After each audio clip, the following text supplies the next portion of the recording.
Yay! Hey, Alia and Dr. Nelson kind of help. No, it's just Dr. Nelson. I was sick all week. Oh, Dr. Nelson helped support the week. Thank you, Dr. Nelson. Awesome. We're on Kiltz Money Tribe. We're on Instagram, Dr. Kiltz. We got my good friend Ivy Sardi here sharing his down under strength.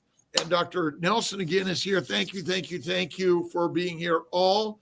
And your comments, your likes, love, subscribes, really important. So I'm hoping everyone from Instagram and Kiltz Money Tribe can hear. Dr. Nelson, how are you today? Doing great. A little bit under the weather. All right. Oh, no. All right. My good friend Ivy Sardi. Where are you from, Ivy? From Sydney, Australia. Sydney. Nice. I'm actually flying into Sydney on, I don't know what date, sometime in April to get down there for the Carnivore Collective Live in Melbourne. So excited about that. And why don't you just sort of tell our listeners a little bit about yourself, and then we'll go through some questions. And QQQ, and what's our giveaway today, Alia? We're going to do a Kiltz Cup, and the hashtag is Ivy. Put Beautiful. hashtag Ivy into the chat. I love that. That's so good. I actually love Kiltz's cups. Like they're so good. They're creative. I love what he does. It's so awesome. good. Look at him. I got to bring some cups down to Australia, don't I? You Yes. do. Oh, Yes. we lost Dr. Nelson. You do. I'm here. Oh, he says he's here. He's here. In spirit. All right. Here we go. Go ahead, Ivy, my brother. Well, a bit of a background. So obviously I struggled with a bit of a drug addiction in my mid-20s. And it sort of led me down a bad path, obviously prior to that. I was sort of on the fence with that sort of lifestyle. And I guess, during COVID and all those sort of things, and it really enhanced my use of drugs and alcohol.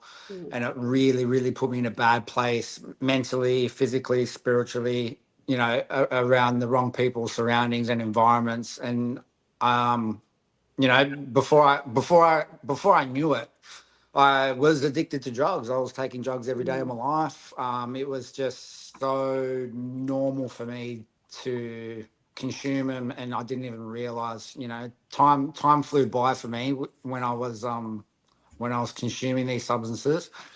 And I ended up in prison due to my behavior and things I was doing. I ended up selling drugs for the debts and things that I was consuming and doing. And it was an eye opener, but it was the best thing that ever happened to me was for me to go to prison.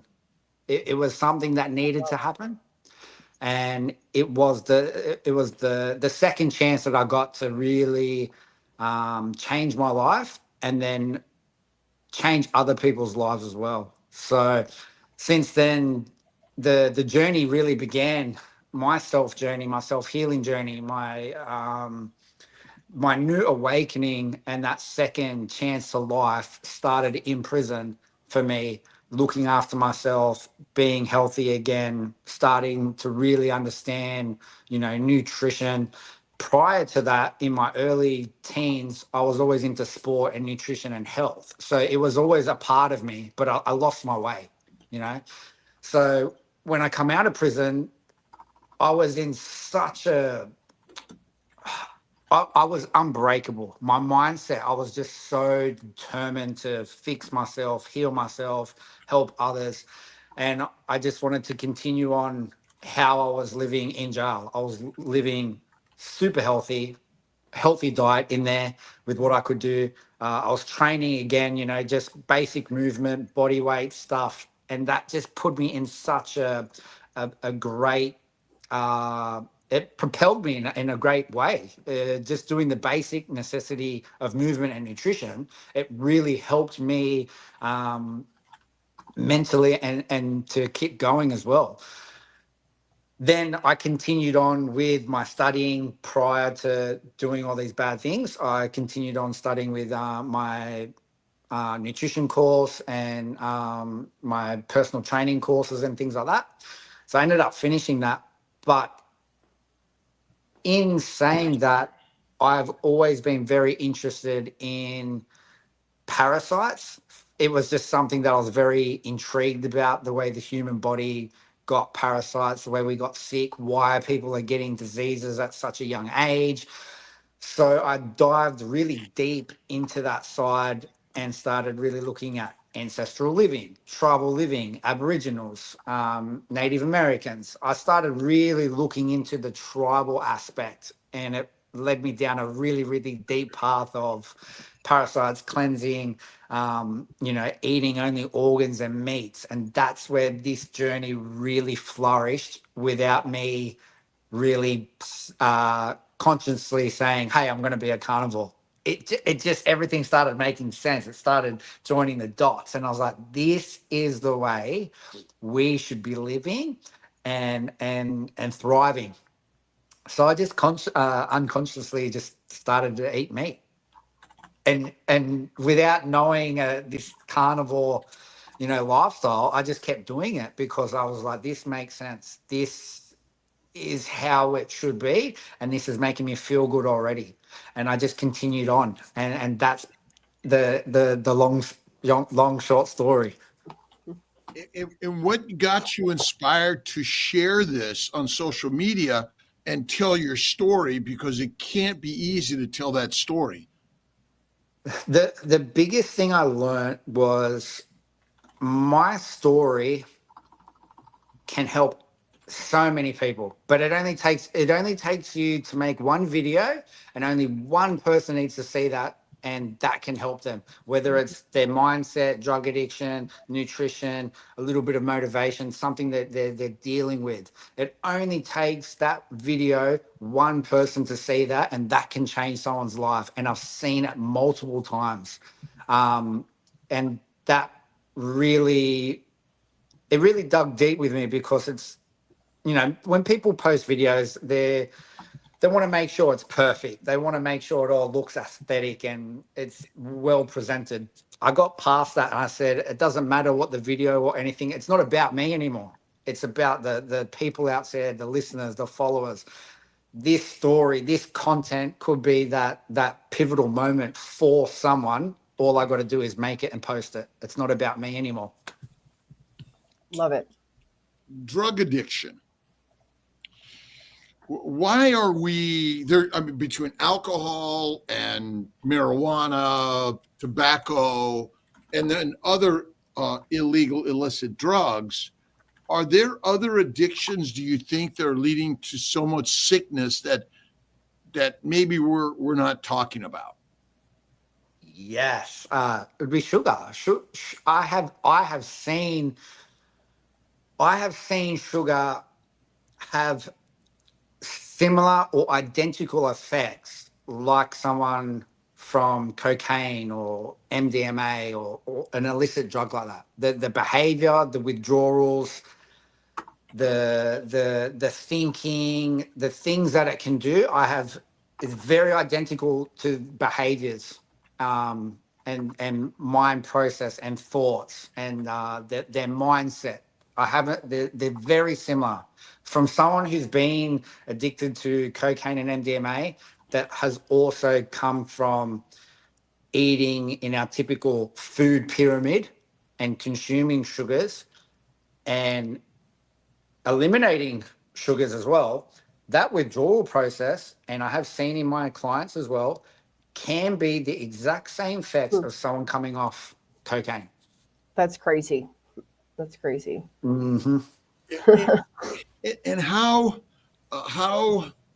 do you think carnivore lifestyle, animal-based, to sort of kind of help chisel and strengthen us away from a lot of those addictive substances? Because those sugars, those carbs, those processed foods, we all know those nasty additives is just like a drug. It affects your nervous system. It affects the way you're thinking. It almost takes control of you and blinds you from really, what's true or not. Just like drugs will take over, give you tunnel vision. That's why we emotional eat. There's the dopamine that comes with it. Same with drugs, the sugar. It is all connected. It is all very intertwined and connected with how we feel, our thoughts, our feelings, with what we eat, whatever we put in our mouths. It is all very connected, and it's crazy that when you go to a very ancestral way of eating and you eliminate those things, it's almost spiritual for a time period. Once you adapt to it, all those negative things away, you have a clear conscience, clear thinking, all the nasty chemicals and toxins are out of your body. It's almost you are, and now become another level, spiritually, and more connected to you, your food, the earth. It's almost, this primal feeling we get, this ancestral lifestyle feeling that we get when we stay on a carnivore animal-based diet. It really helps overall, mentally, spiritually, just being connected with our food. You mentioned parasites, Mm-hmm. jail, and maybe tell us a little what your thoughts are on parasites. And I've got my thinking, some thoughts and ideas that I mean, when we think about, a parasite is an organism that takes advantage of us, which we may not know it and may hurt us, Yes. but unknowingly. And maybe Dr. Nelson can chime in. I don't know that I've really ever taken care of anyone with a parasite in my lifetime. With the parasites, I always looked at it because I'm like, well, like people are getting very sick, and they can't figure it out, and I feel like also, as we know, we live in a world and a society where things are very processed, very toxic, a lot of chemicals, a lot of things are changing in our environment that are no good for us. Food quality, the process of food, where it's coming from, how it's grown, all these things, and especially the transportation of where the food is coming from. Most of these parasites, these organisms, they've been around for millions of years. That's why they're a parasite. They're adapting to the environment. They're adapting to living in our body. They're becoming very resilient to us and what we use to normally eliminate and kill them. They're becoming like seeds and plants, the defense chemicals. They are slowly getting stronger and adapting to what's happening in the soil. And they're becoming very hard to get rid of. And I've seen in myself, I've seen in other people too, these parasites, they're coming from like our food majority of the time. And what feeds them is the sugar, the carbs, the additives, those nasty things is what they thrive off. Do you think plants are parasites?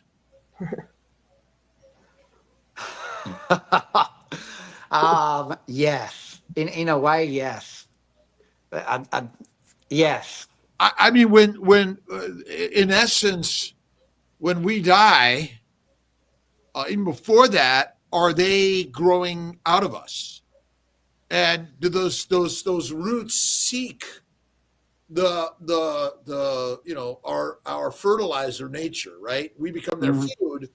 So I don't know. I'm wondering, Dr. Nelson, what are your thoughts on plants as parasites?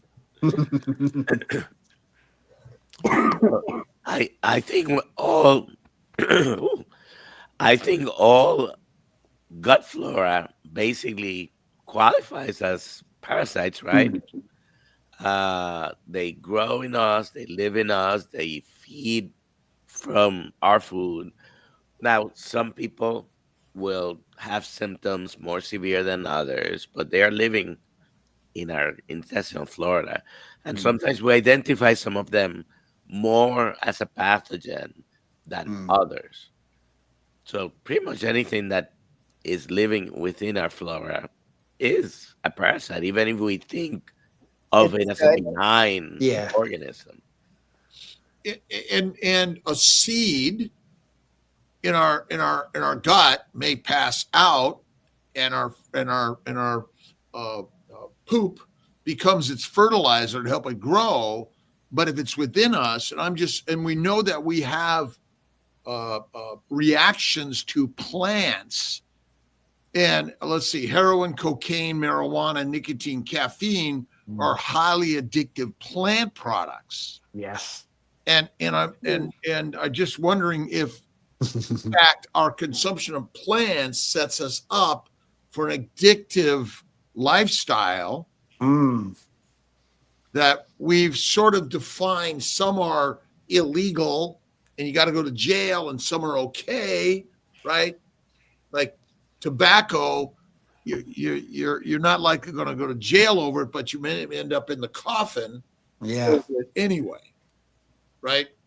Mm, And mm. and in essence, are we propagating in our communities use of these drugs that some of us and many of us end up incarcerated over them, which and the incarceration, obviously, 40 days and 40 nights in the desert.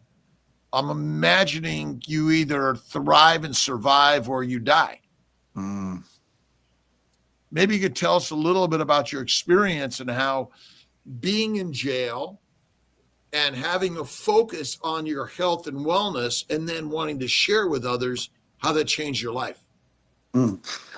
Being in there, I think, so for me, I think everyone's experience is obviously very different and very unique. I feel like mine, personally, I feel like mine is a little bit more special, unique in a way. I had a accident on the day of getting arrested. I got very badly beaten and hit, and had a concussion, Mm-hmm. and I was unconscious for 4 days in the hospital. Wow. During that period for the 4 days, and then that would have been technically my first 4 days in over 5 years of no drugs, in being in hospital. Okay. So then I stayed in hospital for another 3 days. I was bedridden, tied to the bed, couldn't move, didn't eat at all for that week being in there. But for me, that was my first 7 days in 5 years of not consuming any substances. Then getting taken to prison. And during that time with COVID, they had very strict rules. So, you guys would have had it as well, where we had to be isolated and things like that. So they had very strict rules in jail with the same thing. So when we had to go in with COVID, we had to go in isolation, stay in your cell for 2 weeks, and did not come out of your cell. So, a 2 meter by 4 meter room, you're not coming out for 2 weeks because of COVID. Then during that period, I had to go to a hospital unit as well, because they obviously seen the damage on my face and things like that, and they knew that my hospital reports and my blood tests was high on drugs, so they knew I needed to detox as well. So by the time those few things happened, I already spent a month in jail, basically in isolation, and also detoxing from drugs. So that, for me, my detoxing period was very different than someone normal. And I think because of that situation, I think it made me realize things a little bit quicker, a little bit more. I was a little bit more alert and aware, because I knew that I was in prison now. You had to really get your things together. You don't know what's going to happen. You don't know what it's like.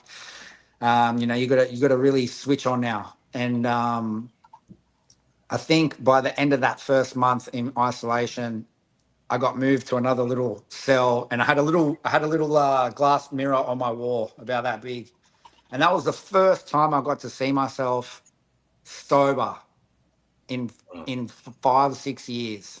A long time, a really long time, where you could 100% look at yourself and be sober. And I just took it in, and it just really, really hit me. Really, things started to really sink in, and realize what was happening, where you are, what you've done, the things you've happened. You know what has happened these last 5 years. Everything started coming to me just looking in that mirror, and I said to myself, what are you going to do in this situation in here? You don't know how long you're here for. You don't know what's going to happen. What are you going to do that's going to make a difference in here to make a change and make a difference for when you do get out? What are you going to do in here to start? I said, I'm going to start training. I'm going to start looking after myself. I'm going to start being healthy. And that's exactly what I did. I started training, I started being healthy, to the best of my ability with the food that I had in there. And I just made that commitment of getting up early, getting in routine, eating clean food, training every day, getting your movement in. That was it. That was my thing I had to do no matter what. And when that, did, yep, sorry, when did you find carnivore? I found it when I came out, and I didn't find it because it came to me. I found it because when I come out, I wanted to obviously continue eating super healthy again. But I went back to my roots of looking at tribes and the way they hunted and lived, and they were just eating organs. The first thing they did when they cut open an animal, the first thing they did was cut open and had their heart, liver, and spleen basically, and it started to make sense. They gave the muscle meat to their dogs. It was a scraps. And I said, that makes sense. And they're never sick. These guys aren't sick. They're not dying from diabetes or cancers or anything like that. They might die from hunting or injuries like that, or unhygienic wounds or something, but they're not dying from a chronic illness. So I said, I'm going to eat like that. Without knowing a carnivore was a thing, I just said, I'm going to eat like that. I'm going to eat meat every day. So I just started eating kangaroo because, I'm in Australia. Wow.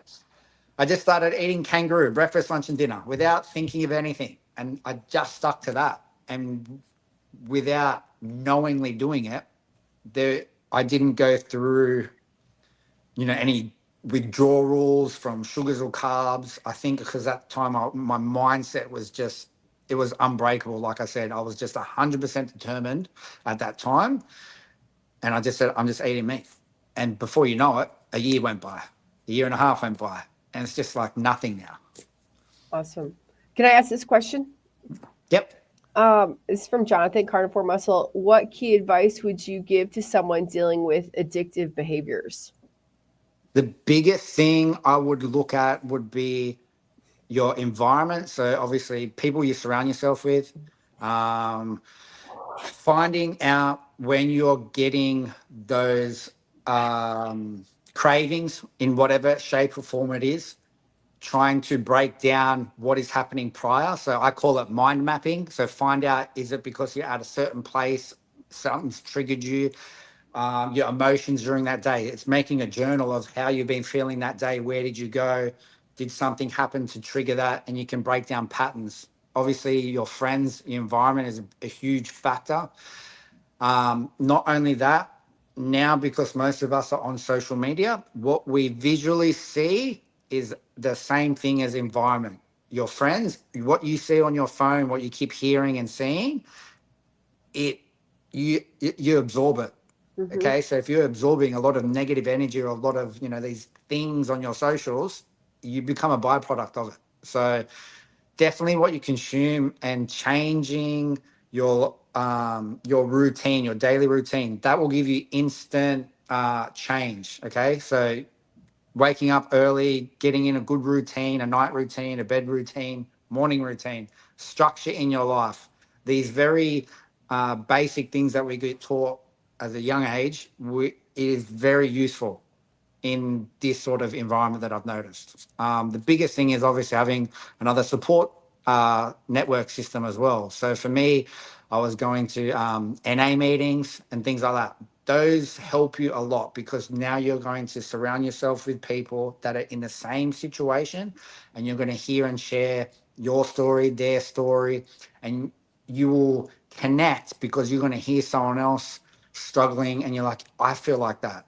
And it's going to reassure you that it's okay to feel like that with your journey as well. It's a huge part. Community is Yes. critical. Yep. Yes. And we're all here to sort of share a community that is so important. And I grew up in LA, kicked out of school in a gang, and my father was in jail. And I can tell you the experiences that we live in our past drive our future. And it was through the people I began to hang out with, which was different, which changed my life way back when. And I think this community online, whether you're keto, carnivore, and where does faith in a higher power come in your drive? Me personally, I don't believe in anything or faith, but I have seen being in jail. I have seen the multiple cultures. I've experienced it. Being in prison, I had cellmates. I've had people that were Christian. I had people that were Muslim, the people praying and all that. And it was an amazing experience, an eye-opener as well. Just in general about the culture of people and different beliefs and meanings. And I can't explain it. It was a really, really great thing that I got to witness doing that, because I learned a lot about, from being in an addiction personality, you're always taking, always take, and you're greedy, unfortunately. And when I got to experience these different cultures, I got to see a lot of giving. And it was the biggest thing that I've seen, and I visually got to see that. And for me, I being that negative way, now all I want to do is give, because now I've seen how important it is and how much you can really help people, and the feeling you get of just helping someone and just making their day better, life-changing things. It's amazing. I can't put a price on that. It's the best feeling. So being of service to someone and the people and community is the best thing I've ever done. So maybe I'm a little having a connection, but faith in others, Yes. in our community. That's I think the power, because you did it alone, but you didn't do it alone, right? Yeah, that's right. Right. It's sort of, that's maybe our strength together in community, and ultimately wanting to help ourselves, help each other together. What are your thoughts on the healthcare systems that we're all sort of living in? Where do I start with the healthcare system? I think it's so backwards. I think it is honestly so far backwards that it's crazy not to see it. It's in front of us. It's in black and white writing. It says it that it's backwards, basically. I've read enough literature, not in just nutrition, but just general life things in the system, and it is backwards, and it says it there in backwards. We just haven't read the fine print, unfortunately, because we've just taken it for granted and gone, yeah, okay, we got to do it. They said it, no worries. But when you go read those literatures and things that are there, it says it in black and white that it's not what it is, unfortunately. Have you found that there's more of sort of a, you got a problem, we got a drug? Yes, that is all I've ever seen. And knowingly talking to other doctors, and even asking them personally, what did you study at medical school? Did you study nutrition? Did you ever get taught? If someone comes in, are you going to be asking about their lifestyle habits and factors, and what are their diets? Going deeper into those sort of things. And they all say, no, we're not taught this stuff. We're not taught food. We're taught if someone comes in with this symptom, we give them this. If they've got this, we're going to give them this. That's all we've ever been taught. Maybe Dr. Nelson could comment on our education, right? I mean, we went into medical health care because we wanted to help people. Yeah. What are your thoughts, Dr. Nelson? No, he's absolutely correct. From the moment a patient walks in and says, I have this, we call that the chief complaint. We start thinking, oh, is it this, or that? We start going through our differential diagnosis in our mind, and we've been trained to, okay, so I think he has this. I have a medication for this. I got an app for this, right? And we have 10, 15 minutes to decide what the patient has, what we're going to order, discuss with the patient if a physician discusses with the patient anymore, the alternatives, and then what drug can I give? That's the training we have, unfortunately. Yeah. And then, so I have a medication for that. And when there is things that you have and we think about, but we don't have good medications for that, unfortunately, many providers ignore that because they don't have a medicine to treat that. Okay, I'm being very general, of course, because it doesn't matter what it is, the diagnosis. Yeah. If I don't have a medicine for that, then it's not as important in some people's mind. Yeah. I agree, because I've seen it and I've asked other doctors. You've just confirmed it yourself. And if we go even further back, when the system was overwritten by the Rothschilds, back in, would have been, I think in the 80s, somewhere late 80s, where they changed all that. They changed it to their system, unfortunately. And then again, if we look at ancestral tribes, African, Indigenous, Native Americans, some of these tribes to this day, especially, uncontactable tribes, they don't speak any English, the cannibals and things like that, they know things that we don't know and will never know about medicines and things that they're using, because they are doing things that we could not do or survive the way they survive using what they have, and they don't have, those diseases and illnesses and things like that. It's crazy. Is there any other benefit that you have found from carnivore besides, you've talked about the addictive behavior, but what other benefits have you had from carnivore? The biggest things I would notice would be inflammation and pain in my knees. I played sports when I was younger. I played basketball. I actually come over in the States and played when I was younger. I've had a knee replacement when I was about 18 or 19. I'm 32 now. So in my early 20s, I struggled a lot after having it. I stopped playing basketball because it was painful. We also did a hamstring graft as well. And then later down the track, I snapped the hamstring again. So I was very scared, just that frightening feeling. And then I basically never really trained much because I was just so scared. Then now, once I've had this sort of, new chapter of life, I've done the basics of training, changed the nutrition, the pain went. So I couldn't kneel. I couldn't brush my kneecap on the floor, couldn't cross my legs. There was too much pain. There was a lot of fluid and crunching noise of cartilage and things like that, of what's left. And now I got no pain.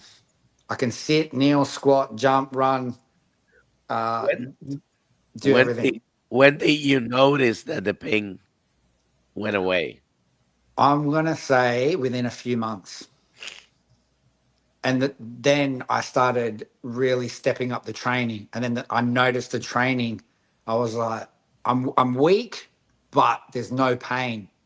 So now I've got no pain. Now it's just about being consistent with the training, and then the strength will come through. And then since now, I don't have pain, and it's just building very, very good. Like, I'm very happy. I basically have forgotten that I've ever had that surgery. So that's a huge win for me. Wow. Well, And go ahead. and then the other thing I was going to say would be I had a lot of internal issues. So from obviously consuming a lot of alcohol and drugs, a lot of that time you are not eating at all. And I'm talking days, weeks, months. You know, you might have had one little bite of KFC, McDonald's, a burger, and then you've continue on with drugs for another couple of weeks. Okay. I've absolutely, destroyed my organs, my stomach lining. I had ulcers and cysts all inside and on some of my organs. Because the hospital report when I was unconscious, they did all their checks, and I read that report saying there was a lot of damage and cysts inside. And since then, that really freaks me out. I'm thinking, they're going to rupture, they're going to cause a lot of problems, they're going to cause bleeding. I was really panicking. So that was another thing to really make me stick to eating this and look into fasting as well. I'm a really big believer in fasting, as Kiltz knows. That 10-day water fast. I think that's like my 7th or 8th one. So Wow. I really wanted to just heal from the inside out. That's the goal. Is heal the body from the inside out.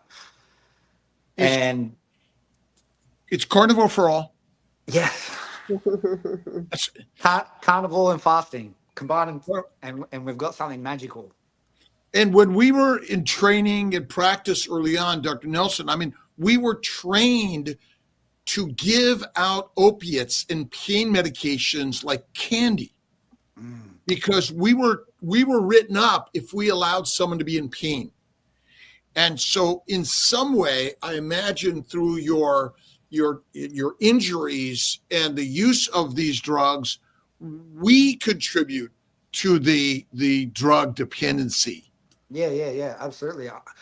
I even did I did a lot of treatment. I did a lot of PRP. I did a lot of cortisone injections, at the start and prior to the injury, because obviously that was leading up. So all those things, it contribute. They always look at taking medications, endones for the surgeries and the pains and things like that. I personally, on endones and pain medication, get very, very sick, and nauseous and things like that. But yeah, you're right, Doc. And I've seen a lot of elderly ladies from doctors, unfortunately, have gotten opiates for pain medication for something very, very minor that they should not have got it for, and now they're hooked on it. They've been on it for years and they can't get off, when it was just, maybe a bit of a sciatica pinch in the nerve, and they've given them that, and now they're stuck on these medications, unfortunately. It's really sad. I've seen a few cases like that, unfortunately.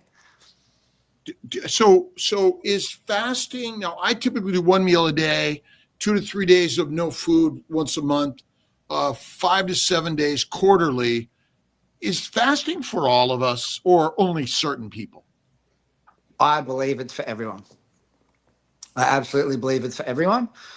Same thing. You refer it back to our tribes and ancestral eating. Us humans are the ones that developed and created, saving food and having almost this abundance of food. It wasn't like it. It was not like that and wasn't designed like that. So if we go back to their time, if we're going to hunt food, they go out with their tribe, they go hunt, they get what they could if they got something. If they didn't get anything, they don't eat. They come back to the tribe, they do their ceremonies, they help the women out, they do their thing, look after the kids, they celebrate either way. Then the next day they go out and hunt. If they didn't get anything, they didn't get anything. They didn't always get food. Sometimes it was a little bit, sometimes it was a lot. So they did what you're doing, Kiltz. They might do a 1 meal a day, or they might do a 2-3 day fast, then feast, 2-3 day fast, then feast. That was a very common practice of how they had to survive because there was no food all the time.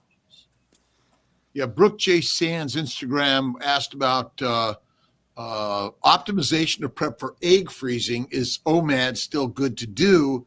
Should we avoid fasting during certain times of the cycle? I don't know that we had any luxury to say, oh, it's this time of the cycle, I must have food. And it just doesn't make any sense in our ancient evolution. Yeah. It's spot on. If we just take it, we've made things, I feel like we have made things very, too complicated, backed on the science and the tracking and all these sort of things. If we just strip it back to the basics and you look at that way of lifestyle and eating and living, these guys didn't just sit there and go, oh, I'm on my cycle, I better eat. They didn't have the choice of that. Right. I'm curious if as women we would feel better if we actually did fast. I'm going to try it. I'll test it out. I usually can't, but in my mind I say I can't, but I'm going to try it now. Okay, let's say we can't. It's true. It is. It's very true. So, but let's do it. Let's do a fast together. When you want to do a fast, let's do a fast. Okay, I'll text you or email you. Let me see. I'll tell you right now. I got my app on my phone. Every other day. Well, but again, so we're tracking everything, right? Maybe that's the parasite. The real parasite. I track so I don't get pregnant. This is why I track this. But I mean, our tracking was hunting with Dr. Vasquez and Kiltz. That's right. Kiltz leading the tribe. That's right. We're doing it together. Alternate day fasting. Yes. Which I think, again, you want to lose weight and, we got all these complicated diets. Yeah. But when you eat a plant-based diet, it's your brain saying, wait a minute, if these foods are available, it must be the late summer, fall. And so you better eat up so you get fat so you survive the winter hibernation, migration, all those things. Yes. Yes. Yeah, I always tell you, Dr. Kiltz, I lost 40 pounds in my last pregnancy. I couldn't eat. It was very hard to eat. And my baby came out beautiful. Well, nausea and vomiting in early pregnancy is actually critical to survival. Yeah. You get fat to fuel your baby, and the fat of our body is the only fuel for your body. It is not. It's not what's in your stomach. That must be converted to fat in the liver, and then VLDLs and all the chylomicrons and things, or otherwise you die. You die. There you go. All right, 13 days. Ivy, 13 days is when we're doing the fast. Okay, done. We're doing a fast. Kiltz, we're doing a fast. Yeah, 13 days. Ivy Sardi is from Australia. He's with us on YouTube, Facebook, just for the Instagram and the Mighty Tribe group. We're going to also have you on, I think, on our KMT. Yeah, we should. What's 5:30 in the evening, USA? Eastern, a Zoom call with Dr. Kiltz, Dr. Nelson, the Kiltz Mighty Tribe. And tonight we have special guest, Dr. Sean Baker. Awesome. Tonight, Sean Baker's on with us. Awesome. Yeah. Awesome. Nice. It's real important. And let's see, we're going to be in Austin, Texas this weekend. This Saturday. Where do we get tickets? We get tickets, and I pinned where we get tickets. So if you're watching on YouTube, it's at the top. At the top, you just click on that link. I'll put it back in there right now. Can you say where we get tickets so people can hear on Instagram and Kiltz? Oh, Healing Humanity. You have to get your tickets from Here we go. Here we go. Can they go to Healing Dr. Humanity. Kiltz? Can they go to drkiltz.com? They And can get go a to link? drkiltz.com. Kiltz.com. It pops up. They click on that. It takes them to Yeah. the other website. They buy their tickets. We got some cool people coming. There's some very And cool people coming. the beauty is that the being there, we're all going to connect, but we're helping heal humanity together, like Ivy and Dr. Nelson and Alia and Kiltz and everyone here. We're sharing the story. Yes. And without these stories, okay, let's see. I just clicked on drkiltz.com and did not get a link. It didn't pop up. Did not. Let's see what's going on here. How about kiltzmeetup.com? Yeah. There's also kiltzmeetup.com. Okay, I just redid it and it came up this time, but for some reason, the one when I went to a link on so some reason I don't know what it is, but yeah, we got amazing people going to be there, but the most amazing person to be there is you. Yes. And on everyone here, and we're traveling around the globe to inspire each other that carnivore frees us from the bondage of those plants, which basically want to control and kill us. Yes. Let's see. Where's the list here? Where's the list? Trying to see the list of all those here. Let's see. I will be there. Laura Knight Hughes, Nia Nova, Pastor Jimmy and Annette, the Texas boys, Carrie Mann and Adam Lacey. And most of all, you'll be there. The tickets are on sale. VIP $225, but standard tickets $880. $80. That's an investment to healing. And I know Ivy's going to be in Melbourne. I'm just putting it out to the universe. Got to be there, my brother. I know. I've been talking to Mel about it as well. So it's going to be really good. Obviously, it's going to be special for us. Get to meet you. It's going to be special, isn't it? Yeah, it's special because, as you said, community. Yes. And Dr. Nelson, are you going to be at the healing where we got Hack Your Health coming up in Tampa? I don't know are you going to be in Meatstock? We got to get you there. We got to talk about that. Come to Meatstock. We got to get you there. We got to get Dr. Nelson there. I have a question. I have a question for Ivy. Yep. Take us through a day of training or exercise routines for you. Okay, beautiful. So I wake up at 3:30 in the morning. I go to the gym by 4. I will do some light stretching mobility. There we go, Kiltzy. Get the movement in, mobility. Then I will do, I do a hybrid style of training. I like to do everything: running, swimming, hiking, walking, functional movements. I don't just stick to weights. I incorporate everything possible, because from being in the sports background and doing, sport specific exercises, and then just, bodybuilding weights, from the journey that I've come from now, it's all about longevity. Everything we do now is about longevity, living a better quality of life through an ancestral lifestyle, and then incorporating a functional hybrid training. I found it has worked really, really well in my performance, in my energy, in my strength. So I do a bit of everything, body weights, calisthenics, running, you name it, I do it. So it's every day is obviously going to be something different. It keeps the training fun. It keeps you, I find you push yourself harder because it's a challenge. Something's different. It's always a challenge. So it's one of the best things I've really incorporated into my training. So, do that 4:00 in the morning, and then every session I finish off with an infrared sauna. So I might do 20, 25 minutes, try and sweat some toxins out and things like that, and then cold shower. Love it. Heat it up, cool it down, and inspired. And I find it very inspiring. I watch Dr. Nelson. I watch you. I watch Alia. We're watching each other in an amazing community of healing and helping each other. And the healing humanity, everyone's got to get there and just donate $1, $10, whatever you can do to get that word out there. And we got to talk about Revero Health tonight, also with Dr. Baker.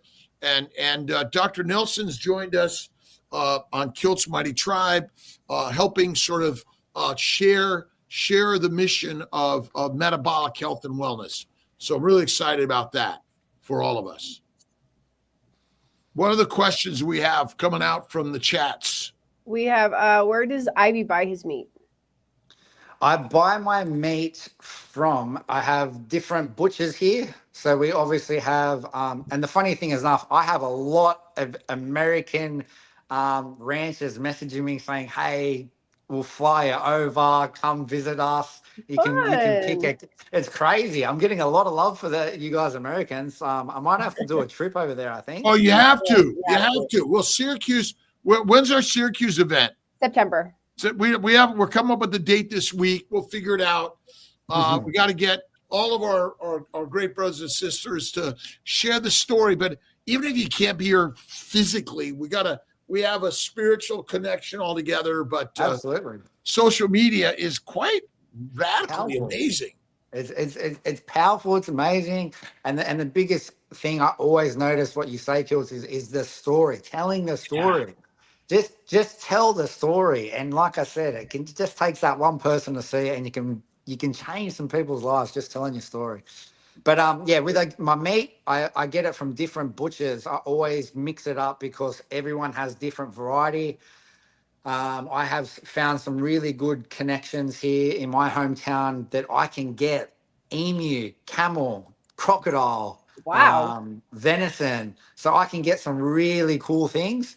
And I like to get those mixtures. That way I'm mixing it all up. I'm getting good variety. And I like to I incorporate a lot of organs in my diet. Some carnivores do, some carnivores don't. I incorporate a lot. I eat brains, tongue, heart, liver, and I just mix it all up. And so I like a bit of variety. So I don't have a specific place. Brooke J. Sands on Instagram. What would you say to someone that enjoys HIIT CrossFit, but says carnivore won't sustain during those kinds of workouts? He needs carbs for energy. I would say you haven't done carnivore long enough, or you haven't done carnivore hard enough. And ultimately the carbs are the drug, and we've just been brainwashed to believe that the drug, and I believe essentially it's like caffeine. Is caffeine an energy drink? No. But when you use caffeine, it increases your output. Okay. But that's a drug. That's not, it's a drug we're taking like cocaine. And so when you eat a plant and you think you need sugar for energy, it's just a drug. Yeah. It's not what you think it is. Yeah, well, it's a funny thing that you say that with the CrossFit and those endurance. There was that guy who done 5 marathons in 5 days, carnivore and fasting as well. Absolutely killed it. I fast a lot and I do a lot of endurance, CrossFit, and I feel better fasting and carnivore. I get better performance output. I do not eat before any of my workouts. It doesn't happen. So when I wake up in the morning, completely fasted, okay? No matter what. If I end up training later in the day, which I don't like to, but when I do, there's no way I'll eat a meal within a 4-hour period of me going to the gym. I don't like it. I feel sluggish. Even if I do have carnivore, I want to be empty. I want to be fasting, getting that fat adaptation to use my energy. It is way better. It's so much better. But so I think if they're saying that, they haven't carnivored hard enough, or they haven't been doing it long enough. All right. Amazing day. Paul Anthony, Instagram. Got so many people both on Instagram, YouTube, Facebook, and appreciate everyone being here tonight, 5:30 p.m. Eastern Time, USA. Sean Baker is going to be on with Kiltz, Alia, and I hope Dr. Nelson's going to be there. Got great, amazing team of people sharing the message. Would you say that your hardship actually was a gift? Absolutely. I have said it since day one. It's the best thing that's happened to me.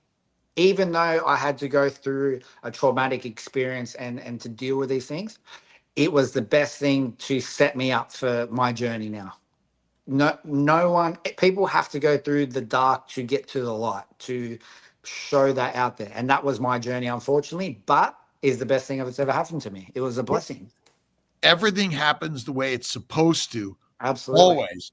And God is always in charge. Absolutely. And God is where? Everywhere within all of us, because we are the gods of the universe. And my good friend Paul Anthony always says, it's all a gift. It definitely is. It definitely is. Speaking of gifts, we should talk about the giveaway. We're giving something away. Yeah, we're giving away a Kiltz Cup. Please, last moments, put hashtag Ivy into the chat to win a Kiltz Cup today. And Dr. Nelson is back. Yeah. And by the way, go ahead, doctor.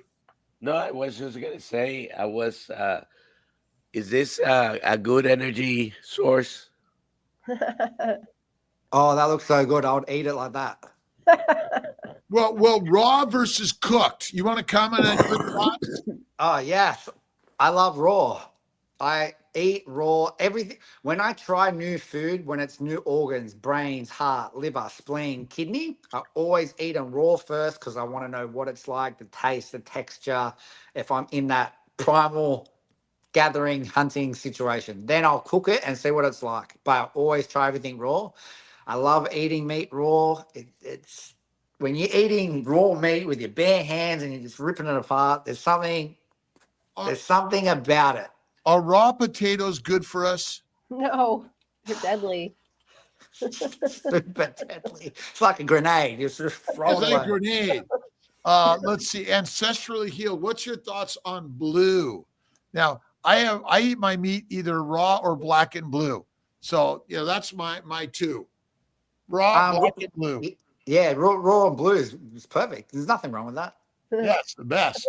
Someone wanted to point out that your name is a plant. Listen, I understand it's poison ivy, but I'm not that, okay? Well, if you think about it, the truth is we're all poisoned by plants and poison ivy. So every disease that we've been taught is actually just a poisoning by a plant product. That's like all it is. We want complicated, difficult, even insulin resistance. I'm like, guys, you're poisoned by plants, protein, low animal fat diet. That's all it is. Yep. That's it. That's it. All right, let's go for it. And Kiltz can't win. Kiltz can't win. Hashtag Ivy.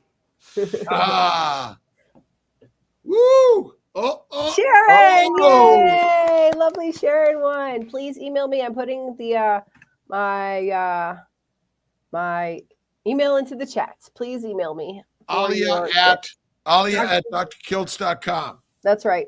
There you go. Right. I will ship it today as soon as I get your address. Ivy, where can people find you out in this universe? They can find me on Instagram. I am Ivy Sardi. Facebook is Ivy Sardi. And I have TikTok as well as Ivy Sardi. So you can find me there. Shoot me a message, anything you need. I'm happy to answer your questions. And you guys, I love you all. Kiltzy, the most humblest human being I've ever met. And mate, I can't wait to see you. And I appreciate you having me on here today. Well, we appreciate you, Dr. Nelson. Thank you for being such a good gentleman here and supporting all of us. And Alia, grateful to you. Thank you so much. I love all. And from Michigan, from all over the world, again, Kiltz Mighty Tribe tonight at 7:30, 5:30 Eastern time. How do people get the link? They go to kiltzmightytribe.com, sign up. It's free forever. And can they go to Dr. Kiltz and find that also? No, not yet, but we could set that up. We need to make that happen so that people could simply go there and get a link. I have a link. I can put a link in right now. Let me get it. Kiltz Mighty Tribe. I think there's a link right on drkiltz.com. Join now, but we should also have the live meetup as just a click to get there. And a part of me is even thinking, do we go Instagram live along with YouTube, Facebook at the same time?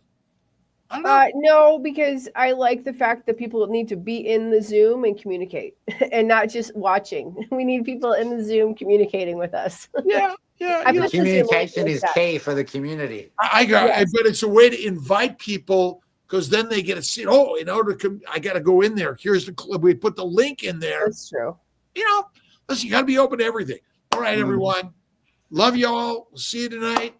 And Dr. Sean Baker with us. Thank you. Okay, goodbye, everybody.